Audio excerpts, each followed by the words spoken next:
Gripaholics, it's time. It's time.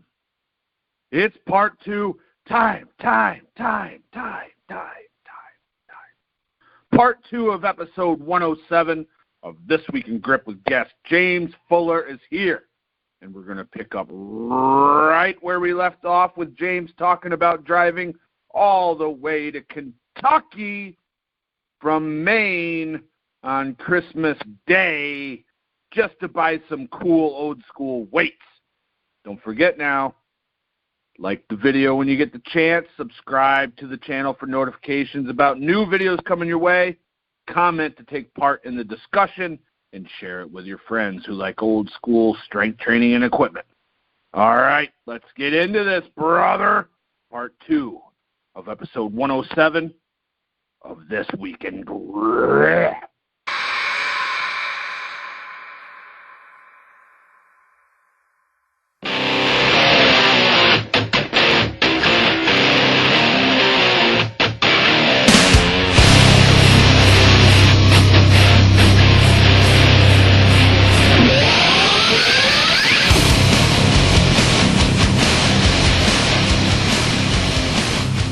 Yeah.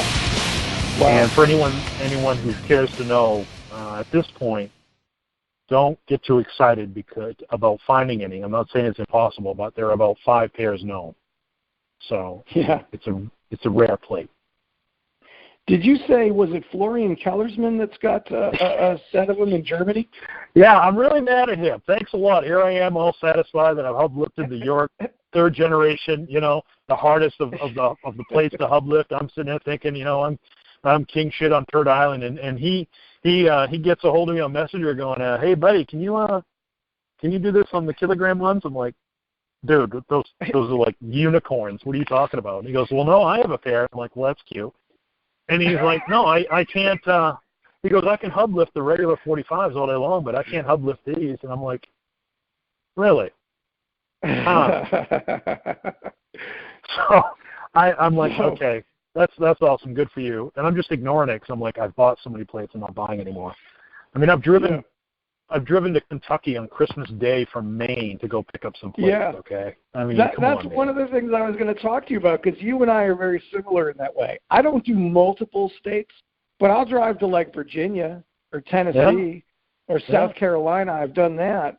But you have driven like across the country for things. That's to me that's awesome. That one is Jed and Lucas's fault on that one. Okay. I had come down for a training session. They had just got back from a meet that Chris Rice had run. This was a couple of years back, but Chris had a plate, 100-pound plate, a pancake, so it was smooth. Yeah. Was it one of the cap ones? I think so, and it was completely smooth, 100-pound plate, smooth on both sides. It's just like a pancake. Yeah. And Jed and Lucas were talking about it. I'm like, huh. And 2 days later on Craigslist, there's 2 of them for sale for dirt cheap, and nobody wants them. Oh, okay, Christmas Day, I'm heading to Kentucky to go get them. Yeah. My goal is to farmers walk them, you know, the 200. Oh, that's awesome. Yeah. That's awesome. I got to be able to pick them up first. Well, yeah. I mean, you know, because we've talked about this. I have the York 100-pound plates that I can't like rim lift because I can't get my fingertips underneath them. But I pinch them and do stuff like that. Now you were able, and Scott Johnson, who also has a very strong hub, probably not as strong as yours, but a very strong hub, he can get his fingertips on the lip of them as well and lift them. And I have a set of hundreds from the Keller Foundry that I haven't been able to pinch that Scott can, because he can get his fingertips underneath it. Now, one of the feats that I think is absolutely ridiculous was about 2 weeks ago you had posted a kind of pinch quasi rim lift with a 100-pound York plate where you cleaned it. Yes.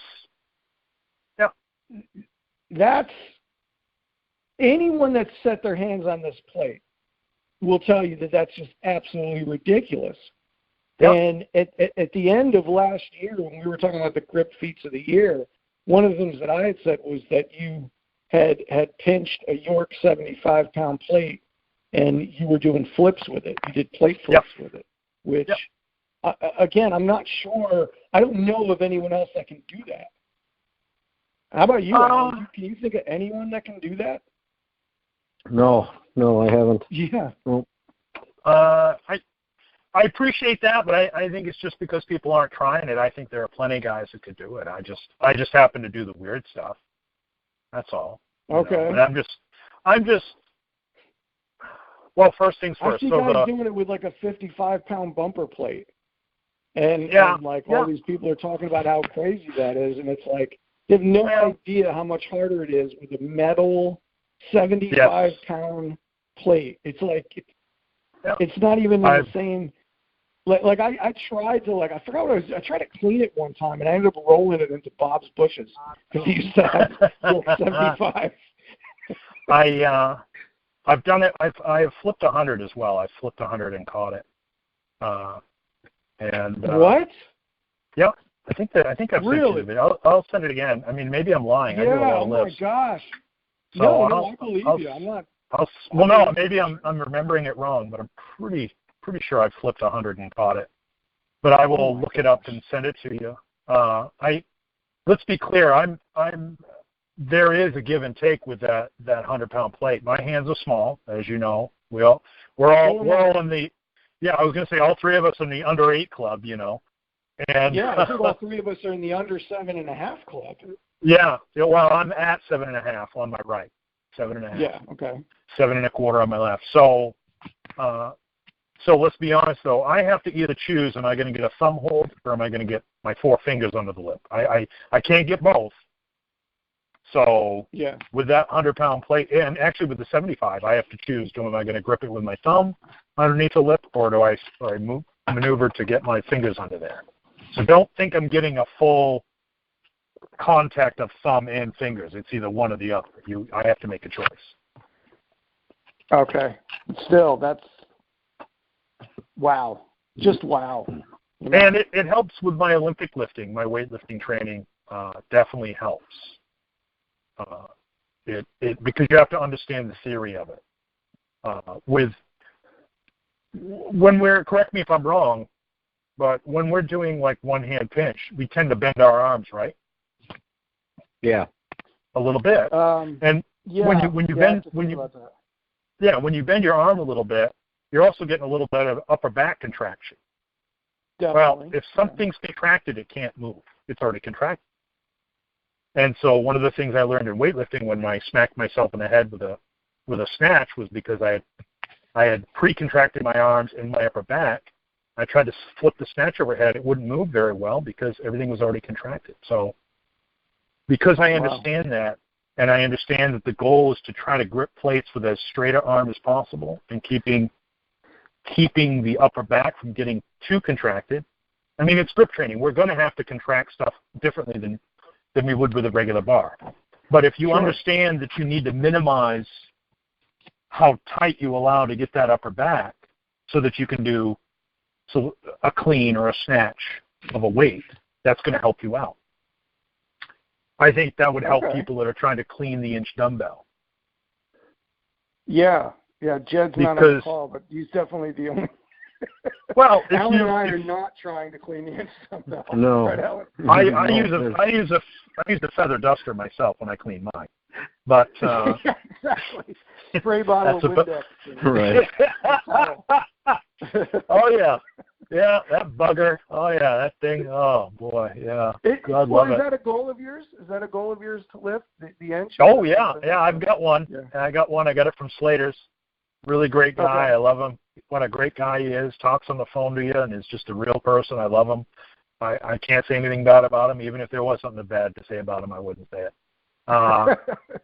Just a really nice guy, very helpful, passionate. We need more people like him, Mr. Steve Slater. Yeah. We need more people like him. I'm God bless him. I'm thankful for him. I just, what a great guy, just a helpful guy, and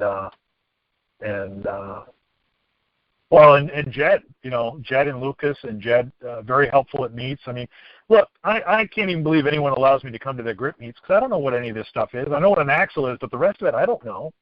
I mean, they had to show me how to use a gripper, for God's sake, because I just do my weird stuff at home. I don't know any of this stuff. So, you know, how do you, the two-hand pinch apparatus, I'm used to using plates. Like I two-hand pinch my 75s for training. Yeah. That's so, crazy. I didn't know that was the case, James. I just thought you favored the other things. I didn't know you didn't have. No. I didn't know you. Well, I guess I'd be surprised to hear if you had like a wall of grippers or anything like that. But I didn't know that you didn't have like a lot of the grip implements and stuff. No, I think the grippers I got were the ones Jed gave me after the meet that they used for the crust and dust challenge. He gave me the number 2. Said, "All right, knucklehead, take these home and get better at them, would you?" Okay, yeah. Get better at them. So you don't have. I mean, you don't have like a blob or anything like that. Oh, okay. No, you caught me on that one. I have a Fat Man Blob, which I guess is the 1/200. Is that right? Is that how you? Yeah, that's right. Okay, so I got that. I only bought them because the price was like $100, and I said, "Well, that's a steal." Well, I'm sitting there going, even if I'm not interested in them right now, if I wind up getting interested down the road for $100 a pop, I'm an asshole not to buy them. Yes, that is correct. That's a wise investment. And it included the shipping, and I'm like, done. I'll buy both of them. Yeah, don't even get me started. I was just like, okay. I'm like, caught in a sucker. Yeah, I called the guy up, and I'm like, so 100 pounds? He goes, yep, shipped. And I go, okay, do you need anything else? No, just the money and the address. Okay. Here you go. I felt like I thought it was a prank by somebody I knew that would do that to me, I'm like, So, yes, I have those, and I fool around with those. I haven't stuffed them up or anything. 2 of them for $100? No, each one was 100. I'm sorry. Oh, okay. I was like, but still, you hit the jackpot there. I think it's still a deal. Each of them 100, including shipping. For the shipping ad, I was like, you remember, it was a month ago, Jed was talking about how far would you drive for like a $100 dumbbell because somebody was selling one in the Philadelphia area. And, we would just, Alan and I, we kind of talked about it a little bit. And then it was interesting. I talked to Andrew Pankey about, he wanted me to announce his event, but we were talking about payment and stuff. And I brought up the inch dumbbell, and he said he would give me an inch to drive up to Ohio to announce his event, and I'm there next week. I would definitely drive to Ohio and work for 2 days to get an inch dumbbell. So. I drove to the Foundry to go pick mine up. Really? The Foundry is down in Rhode Island, and I live in Central Maine, and Steve's like, hey man, if you're willing to drive to the Foundry, it'll save you $250 on shipping. I go, sure. Okay, where is it? What's that address? Well, what's that? I'm the right now kind of guy. Yeah. Oh, so if it's waiting, I don't want to wait a week for the thing to show up if I can drive, Yes. I'd have to do it. Yes, brother. Yes, preach it. Yes. Now, yes. Even if it's going to take me 10 years to lift the damn thing, I need it now. Yes, yeah. That is a huge downfall of mine, and you wind up paying through the nose sometimes for that convenience. But some things just can't wait. No, I couldn't agree with you more, Alan. You get it now, get it in the shop, because I've had stuff that I got. Jesus, so many things I want to say, but I've got stuff that people say you overpaid for. Okay, well, they don't come up often. A lot of the stuff I want doesn't come up often. I don't purposely try to get rare stuff. It's just I like the grip qualities of it, the challenge of it. Yeah. It happens to be old and rare. It happens to be expensive. So if I wait another 3 years, another 5 years, guess what? I'm going to wind up paying the same price anyways. Yeah, sure. So that's all relative, too. Overpaying for something. It's what it's worth to you, Correct. A lot of that. Yes. Yeah. And it gives me time. If it's in my shop, if it's in my shed, I can start messing with it now, not 3 years from now. That's true. Absolutely. And, absolutely. And I love it. So useful. Time, but, Even if you can't lift it, it's still a valuable training thing. Like literally, like you said, right now, there's so much stuff you can do with it to help you get you towards your goal.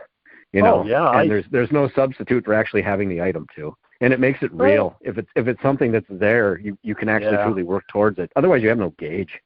You know, I think it's so important. That's a great point because first day I got it, I did a video about maybe I can't lift this damn thing with my hand, but I can do all kinds of other stuff. And I was doing duck walks with it. I was doing, I would get on the ground, sitting down, like you were with your feet out in front of you. I'd hook my elbow under it like a zercher, and then I would stand up with the inch dumbbell in the crook of my elbow. You could do goblet squats with it. I do goblet squats with it. Your body gets used to that weight too. At some point, you got to experience it, and you're at least you built that up, so it's not unnatural. Otherwise, you're fighting that one day too. You know, so I think it's hugely important. Yeah. And I'll also add, when you said it makes it real, I would like to add to that and say there are times I come into the shed and it's staring at me, and I'm like, you son of a bitch, you know, and it fires you up. You know what I mean? Yeah. I know that conversation. Like Alan said, it's real. It's sitting right there taunting you, going, "Are you ready to stop being weak? Are you going to pick me up today?" Stop being weak. I love it. Yeah. Oh yeah. You would believe I got a quote. Oh yeah. You ready to stop being weak? Oh yeah. That's the quote of the week nomination right there. Yeah. Yep, I love it. Oh yeah. My equipment talks to me. I've got a 222 pound anvil that I use that's always taunting me. Oh wow, that's a big. I needed to hear that. I really needed to hear that statement, James. That is just so. That is so perfect. You know. Oh, great. Yeah. You know, I love it. When I was training to do the preacher curl, I had built a 150-pound dumbbell 2 weeks before I did it, and I had it just sitting there. You know, I had it weighed and everything, and I had it just sitting there, and I would just look at it while I was training, like you son of a bitch, like I've had it with you, kind of thing. You know what I mean? I give it dirty looks. I just sit there and think, and that's why I can relate to your inch statement for sure. I probably should needs to be on a shirt. Yeah, has to be. Yeah, it's great. I stop being weak. Yeah. Well, I'm pretty hard on myself. I don't give myself any slack. I'm very hard on myself. My soccer coach all through high school, he'd be like, Jimmy, I'd yell at you, but I know you're doing a better job at it inside than I could ever do. I'm like, I really expect a lot out of myself. And but you know what though? I see something different in you. Like, look, you know, because of the nature of my job, I work with a lot of people who have terrible anxiety because they're perfectionists. And they're never happy because they're constantly focusing on things that make them unhappy. They're focusing on what they can't do and what they're missing and the mistakes they made and what's wrong. And they're never looking at, like, how great or how good they are at everything else and what they really have to be grateful in their life. I don't see that in you. Like, maybe a younger version of you I could see that in, but I don't see that in you. No, I mean, I'm thankful. I feel like God's blessed me with a passion, and so I'm always going to be thankful for that passion. And I think somebody without passion is just a walking dead. And I don't mean that in a judgmental way. I really don't, because I think if you go through life without a passion, and you could be 20-something, 30-something, 40-something, but if you find something someday that trips your trigger, you're about to add another dimension to your life that didn't even know it was possible. 1,000,000,000%. The people I work with who are they're not persistent and they're not passionate are unhappy people. But the people who I work with that are, my gosh, whole different dynamic to their life. I've had, I was married at the time, and my wife would argue with me about that I was smart, and I said, I'm not smart. I'm curious, and I'm passionate. I said, but when you're curious about something, when you're passionate and curious about something, look, when you get excited about something, you don't think about, can I do this? You're like, I love this, and I'm going to learn everything there is about this. Like, the idea that you don't have the intelligence or the wherewithal to take on this subject doesn't exist. It is a non-entity. You are so in love, you're enraptured, you're spellbound, that you're like, this is it. I didn't know there was an it. This is it. Like, there's no guessing. You know, without a shadow of a doubt, that this is the thing that's going to make you get up in the morning and make you fight going to bed at night because you're too busy learning more about it. And you're going to pester everyone and anyone. You're going to read everything, which is why I've got training books going back to the 1800s, books on physical fitness. I've got weightlifting magazines going back to the 1930s, 20s. Because there's just so much good information. Yeah, what would you recommend in terms of reads for people? Things that people, could read. I mean, they're not gonna have the library that you have or the weight collection that you have. Maybe. No, I think our first U.S. weightlifting coach, Mark Berry, he was a national coach and Olympic team coach in 1928 and 1932. I believe he had Physical Training Simplified was his book. Okay. If I remember right. And it's got a list of all kinds of exercises and lifts and plenty of pictures and awesome. Physical Training Simplified. Bill Pullum, W.A. Pullum, Weightlifting Made Simple, I think is his book. Simple and Something Else.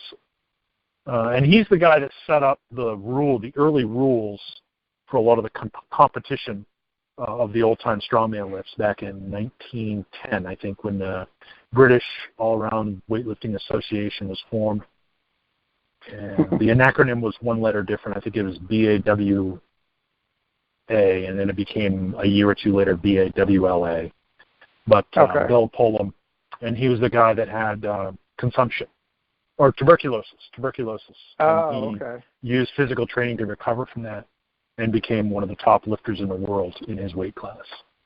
Awesome. But also was a guy that laid down the groundwork. It is interesting, the earlier guys seem to fix a lot of maladies that were deemed terminal. Roger Ells, who had tuberculosis and a collapsed lung, went from barely over 100 pounds to over 200 pounds. And I think a lot of these older guys, the training helped, but I think the training also made them get better about eating as well. I think malnutrition was a big part of it back in the day. I think when we went from moving from our farms to the cities, we lost a lot of ability with our food. Sure. Going from homemade food to whatever is being offered in the city probably wasn't very good. Especially if you look at all the health regulations that are in place today versus what was in place in the 1800s. Yeah, sure. And chemicals. So, yes. So it's but wow. Yeah, awesome. Those are a couple books. Anything by Pullum, anything by Mark Berry. Textbook of Weightlifting by Arthur Saxon is a good one. Arthur Saxon he's really interesting because he and his brothers, the Saxon trio, they were like, hey, if you don't believe it, come test it out. And so people would show up during their act with a pair of scales to see if their weights weighed what they weighed. And the weights always weighed more than what was stated. Wow. Yeah. So that's awesome. So go ahead. No, I was going to say there's always been, I've heard people claim that how do you know the validity of certain things? And there have been shysters all along. But there are shysters today just as much as there was 100 years ago. Well, today you got people using fake weights in videos. I mean, so it's like, I don't know if they had the capacity to have that. I mean, I know I've heard the whole story about like Thomas Inch with a nail in the handle to stop the rotation of his inch belt, but I mean, they didn't have like companies that made. I mean, what are fake weights even made out of? Like styrofoam or something, Well, aluminum. I know. I think Weeder at one point had some made out of wood but painted black to look like metal plates. Oh, okay. But still, it's like so you're always going to have people that do that. What would you say?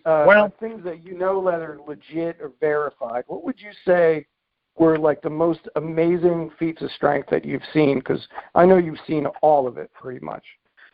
Well, first things first, let me say look, Thomas Inch lied about it. He lied. He completely lied that he ever lifted the damn thing. Okay. The guy that his main assistant training partner, they eventually split ways after a while. That for some reason Inch never called out as saying had never lifted the Inch dumbbell because he knew what was going to happen. He knew the guy was going to go, well, and neither of you there, Sunshine, was Edward Aston. Okay. You know, so we know that Inch lied about it. But you know what? What happened? The Inch dumbbell is one of the most popular pieces of training equipment in the world. There are thousands upon thousands of guys knocking themselves out to buy one and to lift one. Tell me about it. How many copies are there made? Okay, so my point is, and I appreciate you guys indulging me a little bit, but I don't care if something's a lie. If you put something ridiculous of a story out there and I shoot for it and I do the best I can, I'm going to go further than if that lie didn't exist. Okay. All right. Well, I get it. I get it for purposes of motivation. I used to tell myself the same thing about guys who use steroids in arm wrestling. I'd be like, oh yeah, but I'm gonna beat them natural, and and it was a great source of motivation for me to do that. But I got second to a guy at a drug tested meet who was obviously using, and I just looked over and went, wow, congratulations. Yeah. You just beat a guy who doesn't use anything. And by the way, I suck, so if you got to use gear to beat me, you must really suck without the gear, you know. And was trust so me, upset that they I go, do. Yeah, I don't care personally. Just don't show up at my meet. Trust me when I tell you they do. How many guys I've arm wrestled that have felt like a ton, and then 2 months after like an event, 3 months after an event, and it's sort of their off season, they bounce off you like a beach ball. So It's like it does. But with that being said, like what are the feats of strength that you've seen that over time that you've been like, this is unprecedented or amazing, or what now are you talking really stuff I've seen in person or the stuff I can verify? If we're going back 100 years, you obviously haven't seen it in person, but I mean like the greatest feats of all time, like things that you've seen that have just blown your mind, and things that, okay, well maybe you couldn't verify all of them, but like you happen to know that. Well, go ahead. Well, Hans Haas in Vienna at the 24 Olympics, I believe, in the 148-pound weight class. So that's 67.5 kilos, I believe. Yeah. At 148, he did a one-hand clean and jerk of 248. Wow. That's at the Olympics. That's what I'm talking about. Yeah. If you can't trust the Olympic judges, then I got nothing for you. Sure. I think I'm saying things that, and those are the kind of feats I'm talking about. I mean, obviously, you're an older guy, but you weren't around the Olympics back then. No, but if somebody does something that no one else has come even close to doing, then I'm like, Like a lot of Paul Anderson stuff, it's hard to separate the wheat from the chaff, so to speak, because he did some great stuff in the Olympics, but then he lied about a bunch of stuff, and it's like, dude, just let it rest. Let it be what it is, because then it's like the first time your mom or dad catches you lying. They're like, well, if you've lied to me once, you've lied to me before. It's just the first time I caught you. So that's... I didn't realize that some of Paul Anderson's stuff was contested. Jeff Everson, who was married to Corey Everson, who was a 6-time Ms. Olympia, he talked about every few years when you go talk to Paul that Paul's world records always were 5 or 10 pounds ahead of the current world records every time. Yeah. And he's like, oh, Paul, come on, man, you were great, you had your time, but it's probably hard to let go when you're the best in the world. I'll never know what it's like. Heck, I'll be lucky if I'm the best in my county.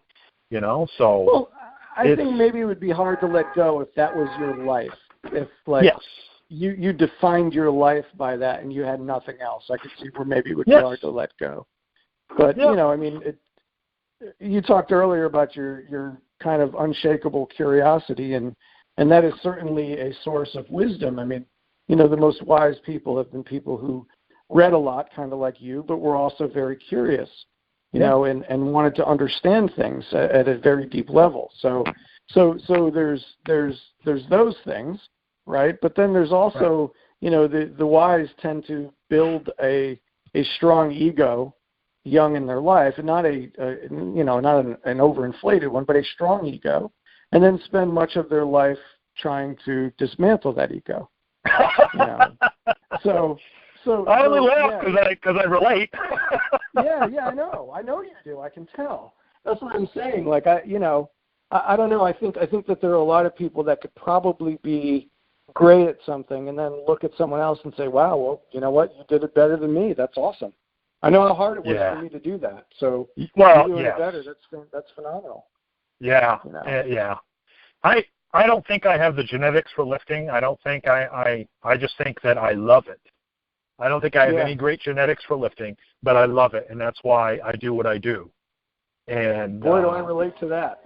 But I want to help those 12 and 13-year-olds. I was worried about all the machines. The magazines were telling me, yeah, you can do okay with barbells and dumbbells, but this machine would help you this way, and this machine would help you that way. And what I hope to do with my training using just the barbells and dumbbells and plates and hub lifting and rim lifting is just for that 12 or 13-year-old kid who's training at home with a donated set from an uncle or a grandfather or whatever. It's like, look, you got some options. You don't need the latest this, that, or the other thing. You know, you take a kid that can put 3 plates on a barbell, tip it, and squat it as a Steinborn lift. That's going to be a rugged kid on the soccer field, the football team, the wrestling team. For sure. You know? Yeah. So absolutely. You know, so I don't think and I'm just trying to help people see, look, I'm 48, almost 48, and I'm still getting stronger. And I've actually had my best lifting now in my 40s that I've ever had. Because you're kind of putting everything together. Goals. You know? One of my goals is to be stronger at 50 than I was at 40. So yeah, I'm with you on that. Yeah. And so I'm just trying to help people see that you can keep it simple. And that if I can do it, I'm just a guy that loves it. I'm not particularly good at it. I just love it. And I love stretching. I love being mobile. I don't like feeling tight. I've always liked stretching and being mobile. So you're also very modest, because James and because Alan and I have seen the kind of weights that you move around. So. Oh yeah, absolutely. So you're being a little bit modest. Just saying. Well, I appreciate it, but I really don't think. I don't know. I don't think I have any great. Okay, I have one great gift that I think genetically, lifting-wise, I'm really good at, and that is a barbell middle finger deadlift. I'm really good at those for some reason. Wow. I can do like 350 pounds on those. Oh wow. Okay. And I have no idea why. I have short little fingers.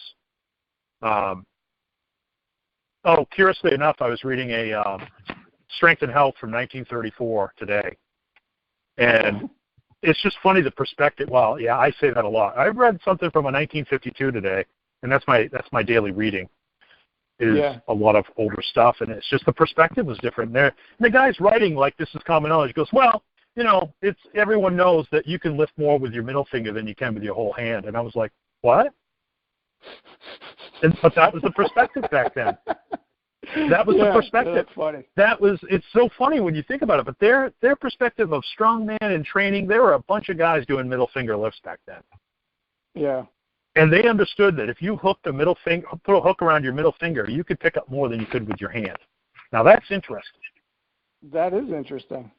Plus, you'd be one heck of a strong bird flipper if you needed to. Yeah. Don't cut James Fuller off in traffic. He's gonna give you the bird in a way when he means it. So it's just interesting, though. You know, it's just that stuff's interesting. The perspective difference of. Sure, it is. Can you imagine being back then and the culture was, hey, we do a lot of rope climbing. We work with a lot of thick-handled barbells and dumbbells. We believe that picking up stuff with your middle finger is stronger than picking up with the whole hand. You would have a totally different type of grip if you grew up in that culture. What I was going to say is other than that last thing about the middle finger thing, that's pretty much an arm wrestler, you know? I mean, rope climbing, pole climbing, thick bar training, but very specific thick bar training, not really taking it off the floor, doing it more from angles that would help you on an arm wrestling table. So yeah. So a lot of the old guys were into arm wrestling. Harold Ansorge, who could bench press over 300 pounds with his left hand. Could also one-hand deadlift 500, I think, with either hand. Wow. Yeah, and he was I think Andrew Durney, it's the only person I've seen that in person do. Yep. But that was crazy. When I saw him do it, I was like, this is insane. I've seen pictures of him arm wrestling, and there's also pictures of Harold doing arm wrestling, but only by the middle fingers. Really? Yeah, I've seen people do that too. Yeah, that's sort of like, and what about the wrist wrestling where they connect their other hands? Have you ever seen that? Yes. Yeah, he did that as well. Yeah. Yeah. Yeah. Wow. Yeah. Interesting stuff. So what about today? When you look at the guys today, is there anything that you see that just blows your mind that people can do? Is there any lifting today going on that blows my mind? Yeah, that you look at and you're just like, wow, that is something else. Well, let's see. I guess I look at some of the strongman stuff, and I don't know if it blows my mind. There's a part of me that's like, well, if I'm watching an NBA player dunk a ball, he's 6'8", and he should be able to dunk a ball. Yeah, well, okay. Well, I'm just saying, maybe you expect that from them, but some of the stuff I look at, I'm like, wow, that's pretty cool. But at the same time, it's tempered with you're 6'5", you're 6'3", you're 6'8", you got a 8 and something inch hand. You should be able to do that. Yeah. Okay. So you're not an easily impressed person, is what you're saying. No, I am. It's just because I look at stuff and I'm amazed all the time. Like if I open up Instagram and I scroll down, I'm usually about 10 minutes in, I have this amazed look on my face that's just like emblazoned there. It's tattooed. So I would say, is it Joseph Sullivan? Yeah, Joe Sullivan. Gripping for Jesus. Yep, his hammer stuff. His hammer stuff. I just want to sell all my equipment whenever he puts up a video. That's it. I'm heading to the store to start stamp collecting. I'm going to get my books and just start stamp collecting. Well, that brings up something interesting though. Like I've been to Richard Soren's place, the new Sorenex facility, and his lobby is amazing. I mean, all of and I would say that's the only collection I've seen that rivals yours that I've seen personally. Even though I saw somebody post on Strongman Archeology today a set of globes, like a whole set of globes, your globes, and I was like, what is going on over there? But in terms of people that I've seen their set, and you have a great video where you do like the Count Dracula thing with I love that video. That's a great video. But it shows like a good portion of your collection. What are you going to do with that collection when you get older, when it's beyond your time? I'm going to open a facility. And the James Fuller Museum of Physical Culture sort of thing? No, a lot of it will be actually used for training. I want to share it, and I want, I don't know if you know this, and I don't know if I should say this because I don't want to sound like, I like to share my stuff. And so when I go to Jets to train or to do meets, I will bring plates with me that I know that aren't down there. Because I want people at the meet they see it online. I'm in Maine. No one's going to come visit my ass in Maine. And even if I was next door, I wouldn't come visit me if I were you. Okay? So, but if I bring my plates to the meet, if I bring my plates to the meet for you to look at, and go ahead, grab them, drop them. I don't care, whatever. Just so people can go, oh, so that's what that. Yes, please try it, and maybe it'll motivate them to go grab a pair of plates if there's something available. But I'm not big on the whole collecting it and then no one can touch it. Come on over and try it out, please. My best friend is an artist, and he has incredible mind-muscle connection with his hands because of that fine detail from drawing and sketching.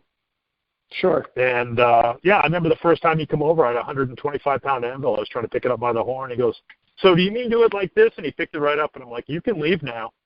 Bye-bye. How dare you come over to my house and do that foolishness, Oh, man. It's like, what, do you want to just come over and just reach into my refrigerator and grab a beer of mine while you're at it? I mean, what? Yeah. Jeez. Show up at my house doing that. So anyways, I take the plates over for him. I'll have him in my vehicle. I'll bring him over to his house, and he'll try them out so he can get a perspective on them. And he can do some of the stuff that's taken me years to do. He can do it right away. Wow. Like he was able to pinch the York 100-pounders, the double-face hundreds, first time. Well, I think he's a little bit more than an artist then. He sounds like he's pretty damn strong. Oh, well, yeah. Yeah, and it's cute because the kids come out with little tiny plates and they start training with us. It's pretty cute, Yeah. And it's not I meant like to say, scrawny Pablo Picasso over there. This is a guy, who's pinching 100-pound plates. Oh yeah, it's pretty funny. Yeah. And like I said, he got my 125 anvil the first time right by the horn. I'm like, we're not going to be friends anymore if you keep doing this, Yeah. And I meant to say earlier when you talked about having the 150-pound dumbbell sitting out, I wanted to ask Alan. Alan, do you do anything like that?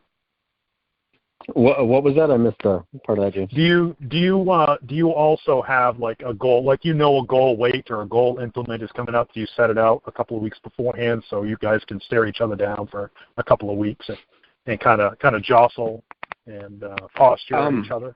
All my stuff is actually always visible. Like the Blob, for example, and the inch dumbbell and baby inch. Those things are always right out there, so they they never get overlooked.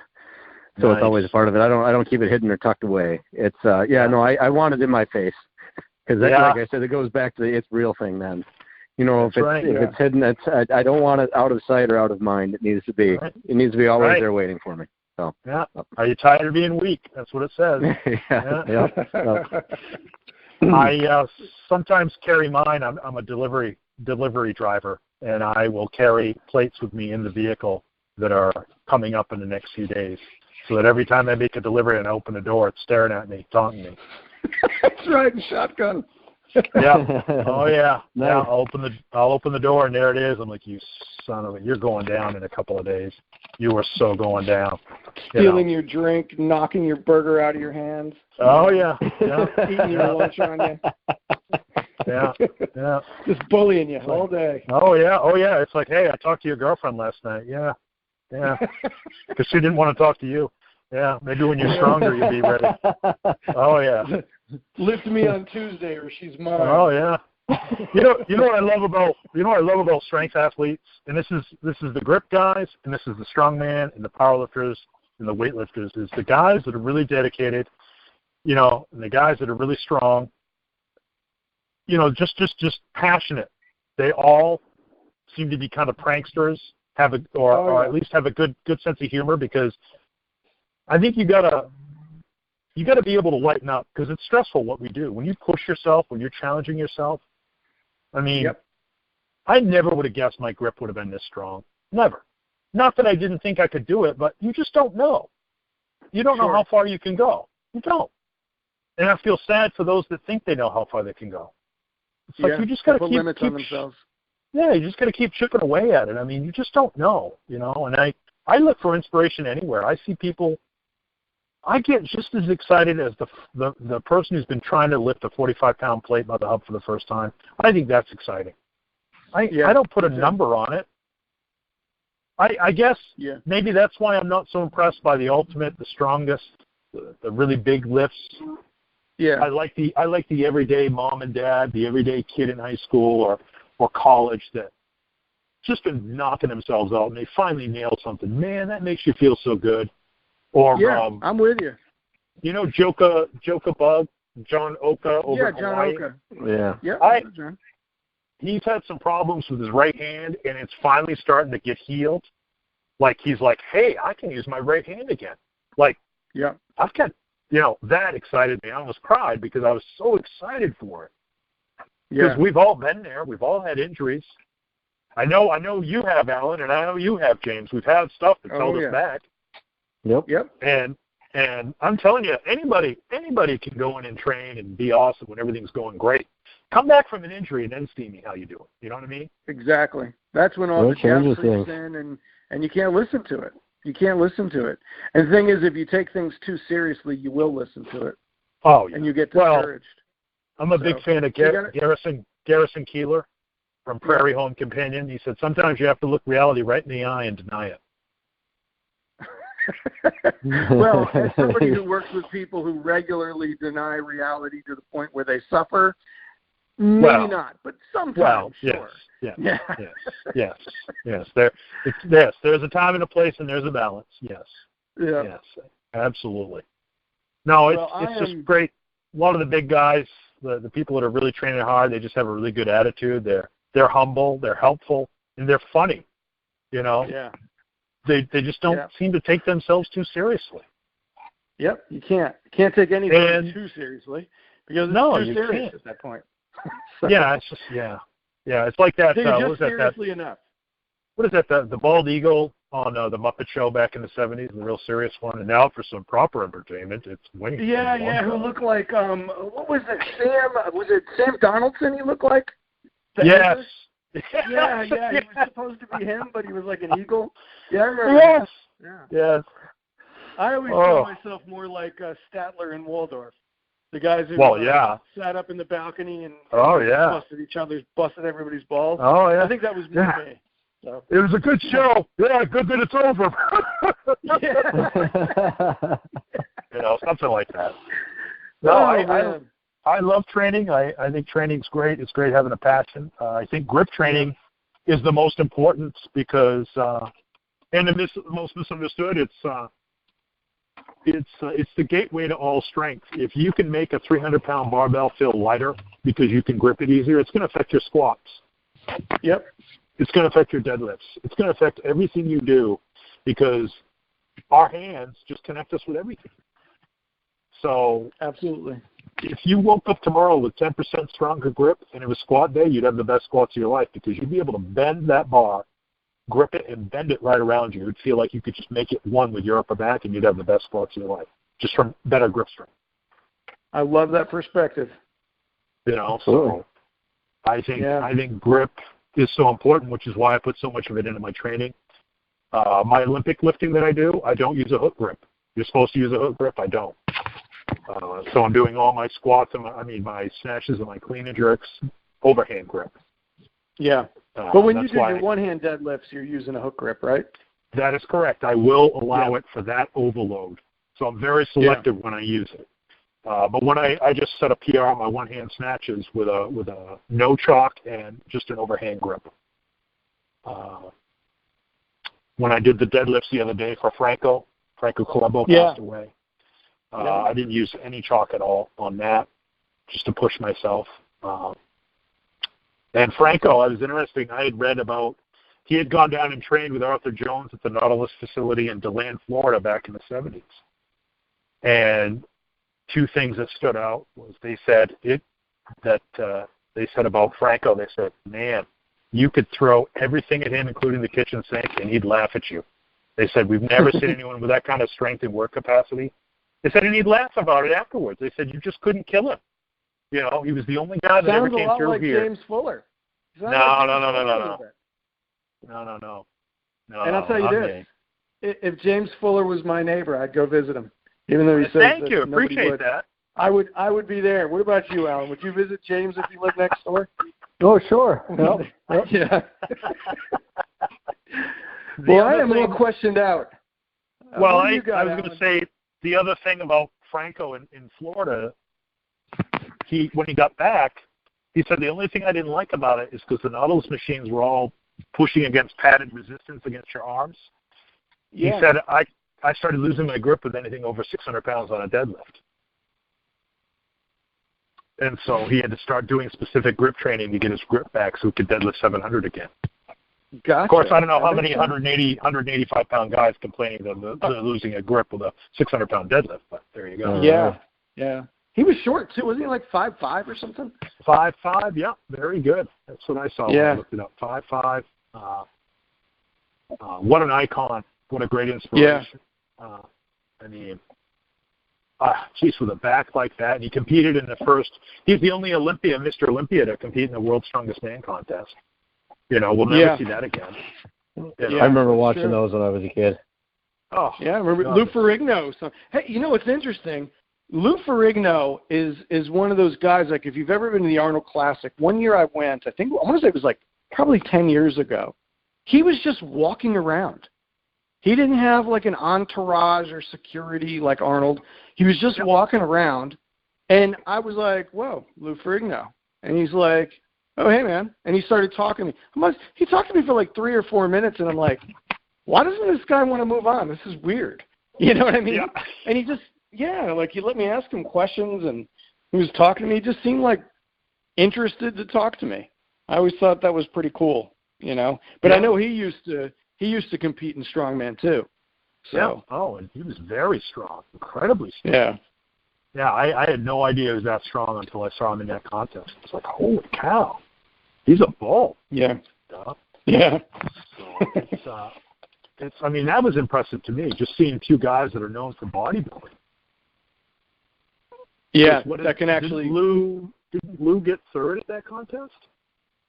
Yeah, he definitely won some events. I know that much. Yes, Didn't he win like the bar bend at that event? I was just going to mention that he won the bar bending part of it, which is totally not bodybuilding wheelhouse. Thank you very much. No, not at all. See, I'm not James Fuller, but I know some things. Well, I know a couple things. Well, yeah, you do. Look, dude, I tell you what, you want to talk modern day impressive feats, dude. I've talked about it before. I've said it to you before. I've said it to you more than once. I don't know about you, Alan, but watching James Retarides take an Olympic bar, a full-size Olympic bar, put a couple of 45s on it and some collars, and do a preacher curl with one hand, I'm all set. I don't need to see another strength feat again in my life. Well, I appreciate that. I do appreciate that. It's so funny that actually came up today because we were training over at Bob Sundin's house, and his wife, Maricel, was outside, and she wants to start training with us. And I said, I was joking around. I said, I feel like if Maricel held on to an Olympic bar, I could, like, curl her with one arm. And of course, Bob's like, we got to do this. And I'm like, yeah, I don't know about today. He's like, no, we're going to do this. And we even had, like, Maricel get on the ground and hold the bar to see if she wrapped her legs and arms around it, if I could pick her up. You know what I mean? And it's funny. I was like, all right, not 2 hours into a training session, but we're going to do this at some point. So look for that. It won't be – I would say the balance of the bar is going to be harder than the 45 pound bar, the Olympic bar with the 245s. That's going to be harder. But the weight, I mean, Maricel only weighs like 57 pounds or something. Yeah. She's so small. So, well, the other thing is, we're going to do that too. That would be awesome. I mean, that's just the look of you doing that. I mean, the 150 pounds is impressive. But boy, that it's an 87-inch bar, so it's 7 foot 3 inches. Olympic bar with 45s on it. If I went to a gym and saw that, I'd be like, oh, that's cute. I'm just going to pack up, go to my car, and leave and quit. That's enough of that. Well, that's certainly not the effect that I want on people. But no, okay. But I mean, it's just so awesome. And it's kind of like, well, you mentioned Bob Sundin. I mean, look at Bob Sundin picking up an inch dumbbell. They both weigh about the same, right? Oh, look, I mean, I will say this. Bob's weighed less than the inch by about 10 pounds and picked it up. But I've still seen Bob do things that I tell people all the time. They're always talking about my pinch grip and all this other stuff. I'm like, look, Bob's is better than mine. Like, I don't know how to tell. There's been like 1 or 2 days where I've been able to like do more impressive pinch related things than Bob out of the I don't know how many years we've been training. So Bob is his grip is amazing, and I know. My hope is that he'll come September 21st to our event in Statesville, North Carolina, and claim a new world record, and that's going to be on the 2N Euro at the lighter weight class, whatever his weight class is now. I know he weighs like 162 pounds or something. So he's just an animal. some of the stuff you see him do, and I just shake my head, and I'm like, I don't want to be in the same room with that guy. I don't want to be in the same room lifting weights with him. Oh my God, it's demoralizing. It's everything too. It's like we'll be sitting there messing around with V-bar or something like that, or hub, and we'll work up to the top thing that we can do, and he'll just walk over casually, pick it up, and then just walk back and sit down. Yeah, and it's like, you want to say to that person, haven't you heard of this new thing called internet porn? Why don't you go spend some time playing around with that? And I'm afraid he'd get stronger. His hands and wrists would get stronger doing that. Well, it could be active recovery, right. Active recovery work. But yeah, Bob Sundin's done some crazy stuff. Well, wasn't Jed just 3-finger pinching 325s? No, I think that was Lucas, wasn't it? Was it Lucas that did the... No, Jed had some of those, didn't he? It was like an index middle kind of thing. Yeah, 3 25-pound plates. I was thinking about the 3-finger, 2 25-kilogram plates that Lucas did. That's what I was thinking. Oh, right. Oh. Yeah. But Jed did that. I saw Jed do that, yeah. And I tend to be a good luck charm for Lucas. When I show up, he tends to do really well at plate curls. Oh, yeah. For some reason. Yeah, I'm not surprised. When I show up, he does a good job at plate curls. And this is before he took up arm wrestling. Oh, wow. Well, he's doing real well arm wrestling. I don't know if you guys saw Adam Glass did a plate curl with like a 44-pound, like a 20-kilogram plate this week. Did you guys see that? No. Yeah. And I don't need to. Thank you. Come on now. Jeez. Sorry, James. You're self-motivated, man. This stuff I will say that I felt I don't feel good about much of what I do. Like, I don't feel bad about it, but I don't feel like, that's awesome or whatever. But I will say that when I got that one-hand pinch with the deep dish 35s and then I got them overhead, I felt really good about that. That was crazy. Thanks. I thought so, and I wasn't planning on it. I was having a crappy workout, and I said, well, guess what? I guess it's a grip training day, and I just started messing around, and that's what happened. Yeah, that's crazy. Because I remember you helped me so much when I was trying to do the clean and press with the 510s, and you helped me. You actually, you helped me get way better. Like my clean improved in 2 sessions to the point where I could do it, just from your input. And I remember you saying great things about that.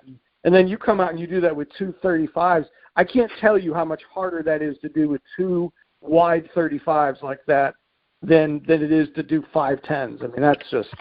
Yeah, I don't know. That's a crazy feat, dude. That is a nutty feat. Yeah, I say I get demoralized and I want to quit when I see guys do ridiculous stuff. What it really does to me is it goes, you got a lot of work to go, kid. Let's get going. Yeah, you've come a long way, and there's still a long way to go. Yeah. So I love it when I love it when you curl 135 or 150. I love it when Jed does 3 fingers on 3 25-pound plates. I'm like, are you kidding, Jed? Come on. Anything less than 5 fingers is just showing off. Okay. But it's awesome. It's like, I love it when the guy's like, squeezing 325s is cool, but when you don't have to use all your fingers, it's even cooler. You're like, yeah, it is. Yeah, you're right. It is. So, it's just awesome. And I love that there's so much variety that we can all have something we're excited about.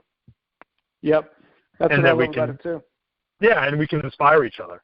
Like, I'm never going to try to preacher curl what you do. No. But, I'm going to use that for so much motivation. Because I'll see you do something, or I might see Bob do something, or someone else do something. I'm like, man, you have really got to bring it to your training today. The last 2 training sessions have been okay. Enough of that foolishness. You need to be bringing your A game and a battle plan today. Get it done. Well, that's good. That's great if it can be incentive. I mean, that's way better if it can be incentive because, we had Rob Vigent on here and he was talking about how, some people, they do stuff and it just discourages people. But I think he was talking more about the people who do fake weight stuff and whatnot. But yeah, I mean, I could see that too because social media has gotten to a point where it's like, people are going to post their best moments up there or some of them are even going to pretend their best moments up there. And then other people are going to watch it, especially people who are not doing so great in their life at some point, and they're going to get discouraged. And, you know, I think that's certainly the last thing I want. You know? Well, I think Instagram is a culprit because it's kind of the whole minute to win it syndrome. So what are you going to show off in a minute? Now, if you look at my YouTube videos, I show you all the good, the bad, the ugly, and everything in between. Sure. Yeah. Because I can do a longer video and I can show you, I missed it this time, missed it. Okay, I made it this time. Okay, but I can show you just from Strongman Archeology and from watching your YouTube, I would say it's it's so much more informative than anything else that I've come in contact online. Oh, good. Thank you. Yeah. That's the goal. I want to help people. I want to make it simple. I want people to believe that they can do it. That if that all I've got is an excitement and a love for it. I don't have I don't believe I have any special genetic gifts. I obviously don't have gifted hands. You know, my mom's got the hands in the family, and so does my sister. That's right. Mom Abdul-Jabbar over there with the. Oh yeah, hands. I think her and my sister both wear like a men's 12 shoe. You know. Wow. Oh yeah. Yeah. So she's probably got a tall forearm too. See, Mom could be an arm wrestler. Oh yeah. Yeah. And so. So could your sister. It sounds like too. Yeah. Oh yeah. She's the tallest. She's 6'3", my little sister. Yeah. And wow. Yeah. Oh yeah. It's just I'm the shortest because I'm the only one under 6 foot in the family. You know. Wow. So yeah. They call me half pint, and because I'm under 6 feet, I'm 5'11". So. Yeah. But under 6 feet, but can do a 600-pound Jefferson deadlift. So what do you think of that, Mom? Yeah, that's fun. It's weird to pull 600. I pulled 635 on a hack lift. It's just, you know, and I've done a barbell in each hand, which is fun. If you get a chance, guys, try it. Yeah. I'm gonna try that. I've done like 635 that way with a barbell in each hand and deadlift. It's fun. It's a lot of fun. It's well, I got to get back on those barbell rows too that you suggested to me, because those have been helpful. But I backed off them a little bit just because I was finding, you know, heavy back day, heavy bicep day, like wasn't working. So I backed off them for a little bit, and now I'm about to head back on them. So But the thing I try to tell people, the reason why I do so much variety is simple, you know. Like in weightlifting, I think one of the problems with weightlifting, they keep trying to work the snatch to get better at the snatch. And it's like, well, no, the snatch tells you what's weak. You keep breaking down in the same spot. So if you keep repeating the same thing, expecting a different outcome, isn't that one of the definitions of insanity? Yeah. Right. Yes. Yeah, it is. Yeah. Okay, so if your lower back keeps giving out on squats, more squatting isn't going to fix it, because squats are obviously awesome at working everything but your lower back. So why don't you go find some variation of squatting, take a break from regular squatting, find a variation of squatting that works your lower back harder for a couple of weeks, and then you go back to regular squatting and you'll PR your squat. Yeah. And that's the reason why I do like so many different pulls, is because each pull I do is awesome at one thing and it's horrible at another. So I've got like a dozen different types of deadlifts that I do, and it fills in all the gaps. Yeah. So it's not rocket science. That makes a lot of sense. No, I think it's not rocket science, but it does require patience. And, you know, it's funny, like when we had Juji Mufu on, one of the things he had said was like, oh, yeah, you can't list a bunch of goals for a bunch of lifts and then hit them like a bucket list sort of thing. He's like, you can't do that. I was like, well, I do that. Yeah. He's like, yeah, but it requires you to, like, stop training one thing and go do another thing. And that's hard for people because they're afraid they're going to lose something. And I'm like, well, I'm not afraid I'm going to lose something. Right. You know, it's like you have to have that variety. So I absolutely relate to what you're saying. Yeah, I don't worry about it. I'll come to something I haven't done in 2 months and I'll hit a PR on it, because obviously the other stuff I've been doing has been fixing the weakness. Yeah. Well, that makes sense. It's like a holistic approach. Well, yeah, if you keep doing the same thing, you're just getting good at failing at it. Yeah. Yeah. So find something that works. I mean, I don't know. Everyone's going to be different. Like some guys, if it's weak shoulders for bench pressing, they might need a steep incline bench for 2 or 3 weeks. Yeah. I don't know. But you kind of have to figure it out for yourself. But any change is better than no change. Absolutely. You know? Absolutely. So, what about you, Alan? Do you find change helps you out or no? I do once in a while. The one thing I've noticed with a lot of stuff is if I seem to stay away from certain things for a while that I've kind of stagnated at and then come back to them, I actually see some great improvement on some things. So I really think it's important. Yeah. Do you think? I know for me, I'll get a mental block if I stay on something too long that isn't working out. That's probably a huge factor. Yeah, because I definitely tend to stagnate on some things, but I've made my best progress by leaving certain things alone. It seems like training the hub does nothing for me. But if I work on other things, my hub lift actually goes up. So, nice. But I don't know why that is, but I do think it's very important to kind of shuffle things around, and it helps a lot. It prevents, I don't know, you almost seem to get, I don't know what it is, acclimated maybe, but you almost stop seeing growth if you kind of stay in the same spot for too long. You sort of shock new things when you move on. Yeah, and it's aggravating. You know, when you've got specific goals, it's hard to kind of put some of those things aside. But it's a necessary evil, unfortunately. Kind of heartbreaking, but I think you need to do it. Yeah. I would add to that and say that it was hard at first, but once I said, you know what, I'm just going to let the chips fall where they may, and I'm just going to ride this out. And I started seeing a pattern that if I just stopped worrying about it, and I just said, okay, I'm going to do this for 2 or 3 weeks. When progress starts to slow down, I'm going to switch to something else. And I originally was motivated by Westside Barbell and their methodology of switching things around often. And once I started, I think the more you do it, like I think one of the reasons why I do well at meets against some of the younger guys is because you've done this so much, you're not worried about it anymore. You kind of know you can do something. Yep. I mean, I did my first strongman meet, and I hadn't touched a farmer's handle in 2 years, and I still took 250 in each hand and walked in 128 feet, you know. Yeah.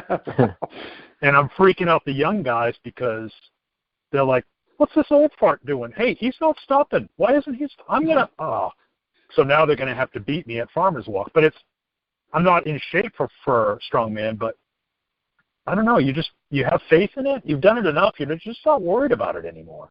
You're like, I've done this a million times. Yeah, I'm going to hurt tomorrow because I'm not in shape, but I know I can do this. Well, Does that make sense? Yeah. It does.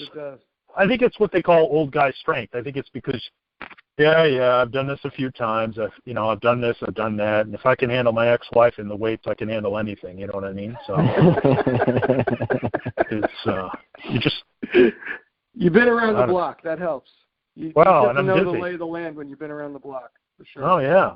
So. But I think you just got to have faith at switching it up. If what you're doing isn't working, then continuing to do it is going to keep giving you the same result. So. Yep. You just got to believe it. You ride the wave until you plateau, and then you jump on a different wave for a little bit. Yeah, it's just, and it's rewarding. It's Louis Simmons said something great. He's like, there's no greater test than the test of time. Yeah. Anybody can be awesome at any sport in their 20s. Anybody. Show me how you're doing after 20 years of training, 30 years of training. Sure. Sure. Come back from a couple of injuries.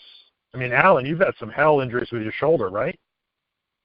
Yeah, both shoulders. Yep. I've had rotator cuff work done on both of them. I've survived a lot of things through the years, actually. But and James is in the same spot as well. Yeah, we've all been banged up. Yeah, you don't make it 40 years and not have a few bumps and bruises along the way. That's for sure. Well, I have a lot of respect for you coming back from rotator cuff work because I had a customer of mine, and we got talking one day, and he had a quadruple bypass.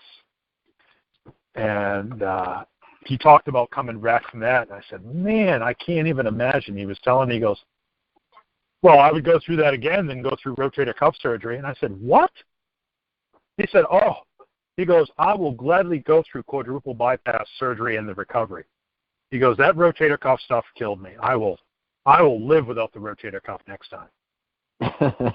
I was shocked. I thought he was messing with me, and he's like dead serious. He goes, I'm telling you, don't ever get rotator cuff surgery if you don't have to get it. He goes, now I've never, took me a while, but I finally believed the guy because he was so adamant. So I'm like, okay, anyone that's had rotator cuff surgery, you've got my respect.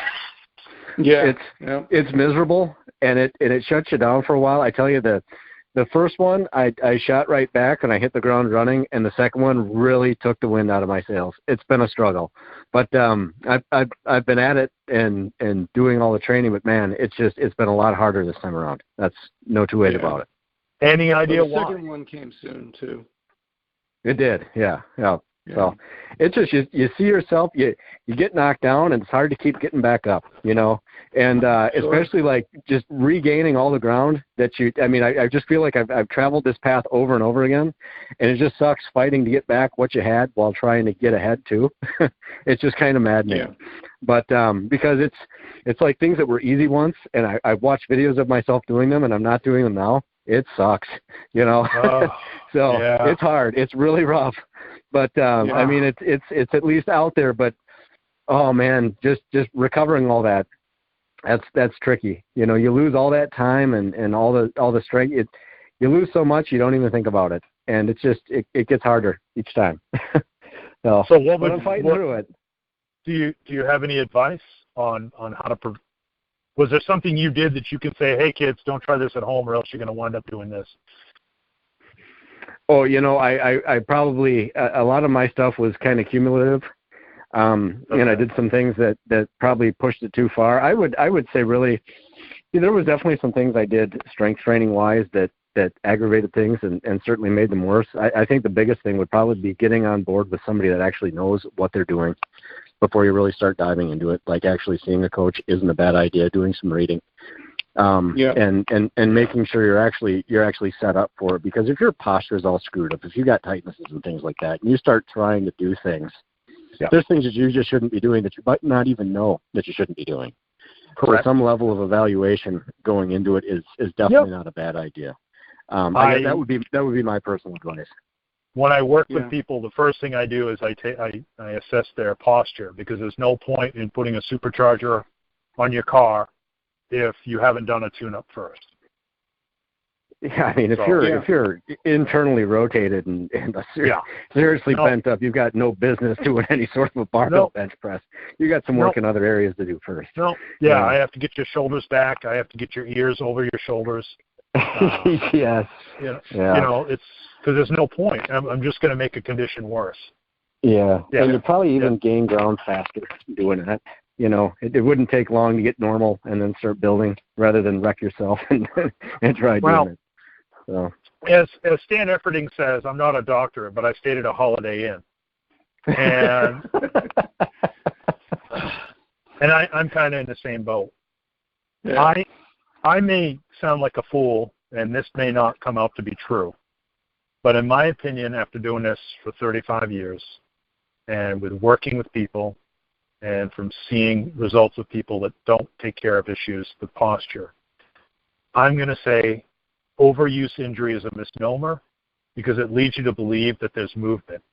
I'm going to say that arthritis and overuse injuries is just much of the time is from a joint being pulled too far one way, and it's always trying to fight to come back, and it just can't move.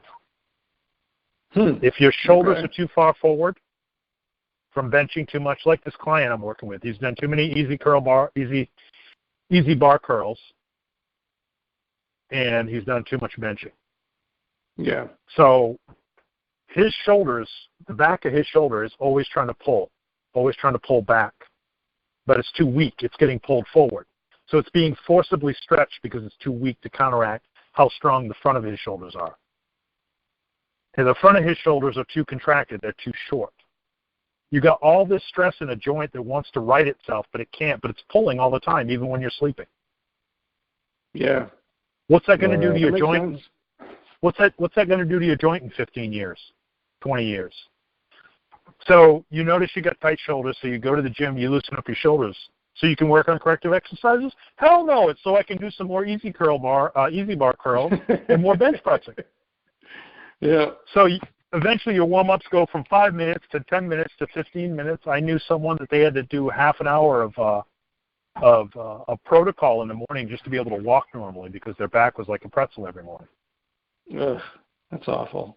So where do you think the overuse injury comes from? I think it comes from just being out of whack all the time. Yeah.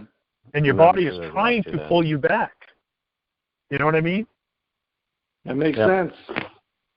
So I think Alan's going to fly out to Maine to get some training and some posture. Yeah. Whenever you guys want, come on out. Or I'll come over there at some point. I got a meet in October in Kansas, and then I'm doing a seminar at Rite of Passage in November in West Virginia, I believe. Oh, with Mauser, very cool. With Mauser, yeah. And okay. But so when I help people unlock their joints and get the joints aligned, if like this guy I'm working with, he can't believe how much energy he has now. It's because he's no longer fighting his body. His body isn't using all this energy to try to pull things back. They're now back. Wow. So now he's like, I not only have energy to work out, but like I'm getting right up off the couch and going to mow the lawn and doing all the weeding around the house, and I'm doing all this other stuff, and I actually feel like jogging for the first time in years. So we went for a jog, and this is a guy with torn meniscus in both knees. I mean, whoa. Yeah. So, and he's forgotten that he can't do things. That's how good he feels. I'll go, well, wait a minute. You said you can't do that. Oh yeah, that's right. Oh yeah, I was just doing that. Yeah. Yeah, I did that today though. So how do you know you healed? Awesome. Well, you forget that you can't do something. Yeah, that's really cool. That's really cool. Like I said, it's not rocket science. It's just, I think it all makes sense once you think it through. And Alan, best of luck to you. Are you almost healed up? Yeah, I mean, I'm about 7 months out now. Things are still improving. I do feel like a lot of strength is definitely starting to come back. I'm seeing some gains in certain areas more so than others. But nice. yeah, I think I'm doing pretty good. Yep. That's great. No, I've been listening and I'm like, oh man. Oh, yeah, good for you. You've got all my sympathy. And my shoulders are my weakest part of my body. I have some genetic stuff that I don't talk about, but shoulders are the hardest things for me. And it's you can look at it two ways. You don't want to talk to me about shoulder training because I have very weak shoulders. Or you could say, James is very good to talk to about shoulder training because he has to fight for every 2.5 pounds he puts on the damn bar. Yeah, right. Yep, I know what you're saying. People that press are like guys that can dunk a ball. I'm just like, okay, that's awesome. I don't know what planet you're from, but that's good for you. Yeah. Well, gentlemen, what do you think? We're about 2 hours in. I think this is a good point to tap out. I agree. Yeah, James, I would like to. It would be awesome to have you on at some point and discuss some York history and some differences in some of these plates. We can't get to it anymore today, but I was hoping to pick your brain about it, and we just simply didn't have time. So. No, I'm sorry, Alan. But no, that's okay. We had a lot of other good discussions, so that's fine. Okay. And James was a great guest. So I really enjoyed it. Good. I had fun. Just what was I saying? Close your eyes sometimes to take in more detail, more input. That is incredible advice, and I would encourage. I'm going to definitely be trying that. Like I said, I wrote that down. So why not try it? That's so easy. Give it a shot. I think so. I can't impress enough. I want people to realize this is easy. I want to make it doable for people. I want you to have a good, strong grip. I want you to be mobile. I want you to feel strong and able. That's it. I just want to give back. Well, and I want to not feel I remember how overwhelmed I felt, and I didn't have anyone to help me. I made a lot of mistakes. Yeah. I mean, it's so many mistakes over 20 years yeah, you know, and if I can help people out and keep it simple and just, hey, man, it's not a big deal. It's just keep picking away at it. And even if you make a lot of mistakes like I did, I kept at it. And eventually, you know, if I was smarter, I would have figured it out sooner, and I wasn't, so it took me a while. But, you know, if you're smarter, you figure it out sooner. If you're not, you figure it out a little later, but it's okay. You know, it's not the end of the world. As long as you figure it out. Yeah, I mean, as long as you're not hurting yourself, that's when you're being inexcusably stupid, when you're hurting yourself on a regular basis. Right, you know? Right. You know, so. But thanks for having me on. It was a lot of fun, and I would love to come on and talk plates if people want to talk plates. I'd be glad to talk plates. And I think that would be great. Yeah, we'll get you on with Jed too. That would be good. Yeah. So James Fuller, he's on a mission from God. Check him out. Strongman Archeology and at Strongman Archeology on Instagram. Alan, take it away. All right. Well, that's it for episode 107 of This Week in Grip. Hope everybody liked it. Make sure to subscribe, comment down below, and we'll see you next week. Well, maybe, I don't know, I guess Living Legends is coming up. We'll have it on the radar. We'll be back in the future. Talk to you later.